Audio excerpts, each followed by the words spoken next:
Assalamualaikum warahmatullahi wabarakatuh. Selamat pagi para dulur tani di seluruh Indonesia. Gimana kabarnya hari ini? Semoga kita dalam keadaan sehat dan kondisi fisik tetap bugar ya. Amin ya robbal alamin. Oke teman-teman, di video kali ini saya sudah ada di lahan yang kedua saya ya. Jadi mungkin hampir kurang lebih 14 hari saya nggak update perkembangan kebun cabai rawit saya yang di lahan kedua ini, karena memang kesibukannya ya teman-teman. Di beberapa video sebelumnya, kalau nggak salah 2 video sebelumnya, itu yang saya update di lahan pertama terus, karena yang di lahan kedua ini setiap kali saya mau dokumentasikan itu kegiatannya ada aja ya teman-teman. Jadi waktunya yang terlalu mepet untuk buat dokumentasinya. Nah, tapi di waktu kali ini, sekarang ini waktunya lebih longgar. Jadi alhamdulillah saya bisa kembali merecord keadaan cabai rawit saya di lahan yang kedua ini.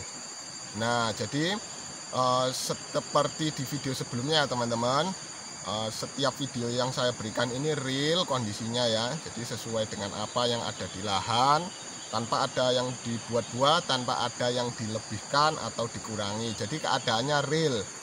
Setiap ada kendala pun pasti juga saya share ya teman-teman. Saya videokan, saya publikasikan. Berikut juga dengan solusinya. Jadi ketika cabai rawit saya terserang hama atau penyakit, pasti juga akan saya tanggulangi, antisipasi dengan pemberian pestisida sesuai dengan yang dibutuhkan, sesuai yang saya pakai. Jadi tidak ada yang ditutupi ya teman-teman. Nah, jadi seperti itu ya teman-teman.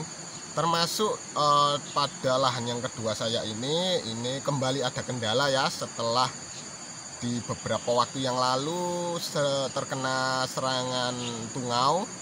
Tapi kemudian sudah saya berikan insektisida berbahan aktif piridaben, kemudian saya rolling juga dengan imidacloprid, sama rollingan ketiganya itu abamectin. Jadi untuk bahan piridabennya kemarin saya pakai Samit, kemudian imidaclopridnya saya pakai Avidor, dan untuk yang abamectinnya saya pakai Abasel. Ini saya rolling di 3 penyepraian terakhir. Nah, dan alhamdulillah untuk kondisi tungaunya mungkin sekitar 90% keadaannya terbebas dari tungau ya teman-teman, atau juga trip. Nah, seperti itu. Tetapi jadi di penyepraian sebelumnya ya, itu selain saya berikan insektisida teman-teman, itu saya berikan juga fungisida. Fungisidanya itu yang pasti yang setiap kali penyepraian nggak saya hilangkan itu adalah fungisida Mancozeb teman-teman. Fungisida Mancozeb, kemudian saya pakainya merek Narcosep dan Yusep ya. Kemudian untuk sistemiknya saya pakai Cabriotop, kemudian saya rolling juga dengan Amistar Top, dan untuk penyepraian nanti juga kembali akan saya rolling untuk fungisidanya. Kemudian untuk nutrisi yang saya berikan di penyepraian sebelumnya, di 2 penyepraian sebelumnya itu saya berikan Fukia, itu bahan aktifnya itu ZPT Paclobutrazol, itu di 2 kali penyepraian berturut-turut. Kemudian Maxigro B dan juga Kalinet. Seperti itu teman-teman. Itu untuk nutrisi pelebat bunga dan pembesaran buah. Nah, ya, karena Fukia yang saya berikan itu teman-teman di 2 penyepraian sebelumnya secara berturut-turut, nah itu membuat kendala lagi teman-teman pada cabai rawit saya, yakni daunnya mengecil teman-teman. Mengecil tapi tidak mengkerut ya, tetap mengecil dan halus, tetap halus.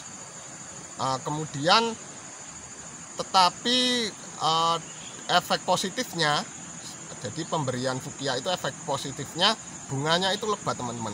Jadi Fukia ini memang dikhususkan untuk perangsang bunga ya, tapi memang efek negatifnya itu daunnya mengecil ketika digunakan secara berlebihan. Nah, kemarin mungkin dosis penggunaannya sebenarnya sudah tepat, tetapi karena saya pakai di 2 penyepraian berturut-turut, negatifnya adalah daunnya mengecil. Tetapi tidak apa-apa selama tidak keriting. Jadi daunnya nggak keriting teman-teman. Kalau keriting kan ciri-cirinya kalau terkena trip itu keritingnya dia menggulung ke atas, kemudian di tepi daunnya itu kan kecoklat-coklatan ya, dan di bawah daunnya itu ada hamanya kan, biasanya hama tripnya. Sedangkan kalau tungau itu kan mengkerut ke bawah, kemudian daunnya juga sama kecoklat-coklatan dan rawan rontok ketika disentuh. Tapi teman-teman perhatikan sendiri, daun cabai saya ini tidak ada gejala keriting ya. Jadi hanya daunnya yang mengecil tetapi masih mulus dan hijau. Nah, hijau royo-royo ya teman-teman. Nah, ini efek dari pemberian ZPT Paglobutrazol yang saya pelajari ya. Jadi tadi malam itu saya googling ya teman-teman. Jadi saya cari tahu kenapa kok daun cabai saya itu kok kecil-kecil. Kemudian saya teliti lagi, ternyata dari apa yang saya pakai sebelumnya, ternyata memang ZPT Paglobutrazol itu efek negatifnya itu teman-teman, membuat daun cabai itu mengecil. Nah, kalau ini diteruskan, terus diberikan, itu bisa membuat tanaman cabai kita ini kerdil secara permanen. Nah, jangan sampai ya. Jadi di penyepraian selanjutnya, mungkin di 3, 4 atau 5 penyepraian selanjutnya saya tidak pakai ZPT Paglobutrazol ini atau merek dagangnya Fukia ini, karena saya rasa bunganya masih cukup lebat ya teman-teman. Bunganya cukup lebat dan nyantel ya, nyantel karena saya berikan Maxi Grow B, dan juga banyak yang sudah jadi buah karena saya berikan Kalinet. Nah, jadi nanti di penyepraian selanjutnya itu saya fokuskan untuk pemberian kalsium, kemudian untuk supaya bunganya yang sudah jadi ini tetap nyantel, kemudian saya berikan kalium tinggi dari Kalinet ya. Jadi saya berikan Kalinet supaya buahnya ini bisa cepat jadi buah ya, jadi bunganya bisa cepat jadi buah. Dan saya berikan Maxi Grow B ya, jadi pupuk untuk menyeimbangkan antara pembungaan lagi dan pembuahannya, seperti itu teman-teman. Jadi untuk Fukianya saya stop dulu karena di 2 penyepraian sebelumnya saya berikan Fukia, saya teter terus pakai Fukia, dan efek negatifnya tadi ya, daunnya mengecil dan ruah-ruahnya memang memendek, dan untuk bunganya, nah ini efek positifnya, bunganya memang benar-benar lebat ini. Jadi ini sangat percaya saya teman-teman pakai ZPT Paglobutrazol untuk merangsang pembungaan. Nah, mungkin teman-teman bisa coba sendiri ya kalau nggak percaya ya. Ini saya sudah membuktikan sendiri kalau memang pakai ZPT Paglobutrazol ini efektif untuk melebatkan bunga teman-teman. Nah, nanti ketika bunganya sudah lebat, tinggal PR kita itu kan merawat bunganya supaya bisa jadi buah seperti itu. Nah, jadi seperti itu teman-teman, kondisi cabai rawit kita yang ada di kebun kedua ini total populasinya keseluruhannya sekitar 7.000 pohon, tetapi yang kondisi yang sudah besar ini itu sekitar 5.500 pohon, dan yang masih kecil sekitar 1.500 pohon. Nah, ini usianya 74 hari teman-teman, masih 74 hari ya, atau 76 hari ya, 76 hari setelah tanam. Kelihatannya sudah ada beberapa yang merah juga. Nah, jadi seperti itu teman-teman. Untuk kegiatan saya hari ini, saya akan melakukan penyepraian lagi supaya daunnya ini kembali melebar teman-teman. Jadi saya fokuskan untuk memperbaiki kondisi daunnya dulu dan menjaga bunganya supaya tidak rontok seperti itu ya. Seperti itu ya teman-teman. Lanjut saja kita ke bahan-bahannya. Nah, ini dia teman-teman untuk bahan-bahan yang akan kita pakai di penyepraian kali ini, mulai dari insektisida, fungisida, sampai nutrisinya. Nah, kita awali dulu dari insektisidanya ya teman-teman. Jadi untuk insektisida yang saya pakai kali ini, saya pakai Tuxedo ya.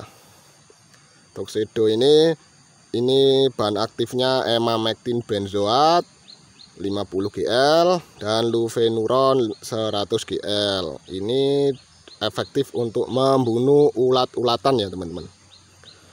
Jadi karena tanaman cabai kita itu tumpang sari dengan bawang daun, kemarin terserang ulat habis-habisan ya teman-teman. Nah, jadi kita berikan insektisida ini untuk menjaga daunnya supaya tidak dimakan ulat. Karena yang sesudah-sudah itu teman-teman, itu daunnya banyak yang dimakan ulat, akhirnya banyak yang berlubang.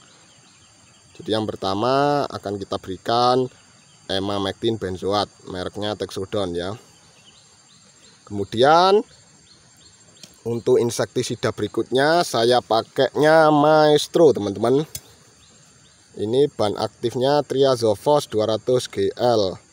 Maestro ini sangat efektif untuk mencegah lalat buah ya teman-teman. Jadi walaupun buah cabai teman-teman itu disengat lalat buah, tetapi nanti buah cabenya itu tidak busuk ya teman-teman. Karena cara kerja insektisida bahan aktif Triazofos ini dia membunuh hamanya dari telur ya teman-teman. Jadi telurnya itu dibunuh oleh bahan aktif ini, sehingga buah cabenya itu tidak busuk, bisa sampai merah dan dipetik teman-teman. Nah, jadi untuk insektisidanya saya pakai dua ini ya teman-teman, emamectin benzoat dan Triazofos. Kemudian untuk fungisidanya yang pasti saya pakai Mancozeb ya teman-teman. Jadi Mancozeb mereknya Yusef, bahan aktifnya Mancozeb 82%. Ini fungisida kontak. Untuk fungisida sistemiknya sementara tidak saya gunakan dulu, karena di penyepraian sebelum-sebelumnya selalu saya pakai sistemik. Karena pasti pemberian fungisida sistemik yang terus-menerus itu pasti ada efeknya ke daun ya teman-teman. Baik efek positif maupun efek negatifnya. Biasanya efek negatif itu menghambat pertumbuhan daunnya, karena dia bekerja secara sistemik melalui dalam untuk membunuh jamur-jamur, baik jamur yang baik maupun yang buruk ya teman-teman. Sedangkan untuk penyepraian kali ini kita fokuskan di perbaikan kondisi daunnya supaya melebar. Jadi sistemiknya tidak saya berikan dulu. Nah, jadi seperti itu teman-teman. Untuk fungisidanya saya hanya pakai yang Mancozeb 82%. Ini fungisida kontak. Kemudian untuk nutrisinya teman-teman, saya pakai yang pertama itu adalah Maxigrode. Kandungan NPK-nya itu nitrogennya 30%, kemudian fosfatnya 6%, kaliumnya juga 6%. Jadi ini Maxigro khusus daun. Kenapa kok saya pakai yang D kok bukan yang B? Karena tadi ya kita fokusnya di memperbaiki kondisi daun supaya melebar kembali. Seperti itu teman-teman. Jadi di penyepraian kali ini dan mungkin di penyepraian selanjutnya saya akan pakai Maxigrode. Tetapi juga melihat kondisi daunnya dulu teman-teman. Kalau dalam 5 hari ke depan daunnya bisa kembali melebar, maka Maxigrode tidak saya gunakan lagi. Seperti itu ya. Nah, kemudian berikutnya nutrisinya saya pakai kalsium. Ini saya mereknya Manuhara ya. Ini kandungannya ada zinc, kemudian ada kalsiumnya, mangan, dan plus boron. Jadi boron ini di fase generatif fungsinya dia itu untuk membantu penyerapan kalium. Jadi di fase generatif sangat dibutuhkan boron ya teman-teman, supaya bisa membantu bunganya jadi buah seperti itu. Ini bisa dikocor maupun di spray ya. Kemudian berikutnya saya pakai asam amino, ini dari Ambition ya teman-teman. Ini zat aktivator tanaman. Ini dia bisa membantu penyerapan klorofil dan membantu daun supaya tetap hijau ya. Jadi penyerapan klorofilnya bisa lebih baik dengan pemberian asam amino. Dan yang terakhir untuk nutrisinya saya pakai Kalinet. Nah, ini pupuk kalium cair teman-teman. Kalinet Bold. Ini kandungannya fosfat 12%, kaliumnya 13%, dan boronnya 1%.